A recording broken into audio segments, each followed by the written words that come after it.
خدمت کرو، ادب بجا لاؤ، یہی طریقہ ہے۔ اسی لیے ماں باپ کے نافرمان لوگوں کی بخشش اس رات میں نہیں ہوگی۔ اس لیے اگر کوئی ماں باپ کے نافرمان ہو تو پھر جو ہے وہ اپنے ماں باپ سے جو ہے معافی مانگیے اور ان کی خدمت کیجیے، ان کا ادب لائیے، ان کی بات بھی مانا کیجیے۔ اگر جن کے ماں باپ انتقال کر گئے قبر پہ جائیے، پڑھیے درود اور وہاں بھی معافی مانگیے۔ تو یہ ہوا۔ اسی طریقے سے جو آواز وغیرہ ہے اس کی بھی بخشش نہیں ہوگی، لہذا ان سب چیزوں سے توبہ کرتا ہے۔ زناکار لوگ اس کو بھی اس چیز سے توبہ کرنا ہے تو ہی شب برات کی فضیلت حاصل ہوگی۔ مشرک جو اللہ کی ذاتی اور صفاتی میں کسی کو بھی شریک ٹھہرائے وہ مشرک ہے، اور ایسے مشرکوں کی بخشش اس رات میں نہیں ہوگی۔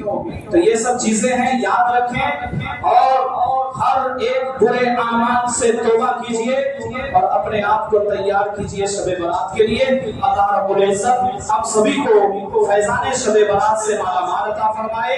اللہ رب العزت ہم سب کی بخشش عطا فرمائے، اگلوں سے لے کر پچھلے تک اور قیامت تک آنے والے مومنین کی رب تبارک و تعالی بخشش عطا فرمائے۔ 3 فروری کو روز منگل جو رات آئے گی وہ شب برات کی رات ہے، لہذا اس کو یاد رکھیں۔ اور 14ویں اور 15ویں شعبان المعظم کو روزہ رکھنا ہے، یہ بھی یاد رکھیں۔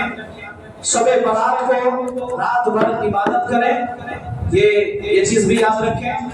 اور اس کے ساتھ ساتھ ایک اور چیز یاد رکھیں کہ جو لوگ دل میں ایک دوسرے کے لیے کینہ رکھتے ہیں، نفرت رکھتے ہیں، اس چیز کو بھی مٹا دیجیے اور مٹا کر کے جو ہے آپ اپنی زندگی بسر کیجیے۔ اللہ رب العزت ہم سبھی کو آج کے تمام بیانات پہ عمل کرنے کی توفیق عطا فرمائے۔ وما علینا الا البلاغ، استغفر اللہ ربی من کل ذنب واتوب الیہ، پڑھیے لا الہ الا اللہ محمد رسول اللہ صلی اللہ تعالی علیہ وسلم۔ جو حضرات سنت نہ پڑھیں وہ سنت ادا کریں۔